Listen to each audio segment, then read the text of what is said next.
बिस्मिल्लाहिर्रहमानिर्रहीम। अस्सलाम वालेकुम नाज़रीन, मैं हूं आपका मेज़बान मोहम्मद उमैर और KP की न्यूज़ आप देख रहे हैं। इस वक्त जो मुल्क भर में मूसलाधार बारिशों से 24 घंटों में मज़ीद जो है 10 अफराद जान बाहक हुए हैं, जबकि 13 ज़ख्मी हो गए हैं। 26 जून से जो 23 जुलाई तक अमवात की तादाद है वो 252 हो गई है। 611 अफराद ज़ख्मी हुए हैं। इसी दौरान NDMA के मुताबिक जो जान बाहक होने वालों में 121 बच्चे, 25 मर्द और 46 खवातीन शामिल हैं।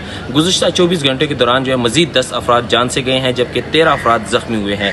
रिपोर्ट के मुताबिक पंजाब में सबसे ज़्यादा जो है 139 अमवात हुई हैं, जबकि खैबर पख्तूनख्वा में 60, सिंध में 24 और बलूचिस्तान में 16 अफराद जो है वो जान बाहक हुए हैं। आज़ाद कश्मीर में 2 और इस्लामाबाद में 6 अफराद जो है वो जान से गए हैं। माली नुकसान की बात करें तो माली नुकसान में तकरीबन 1005 घर तबाह हुए, जबकि 328 मवेशी जो है वो दरिया में बह गए और 12 पुलों को नुकसान पहुँचा है।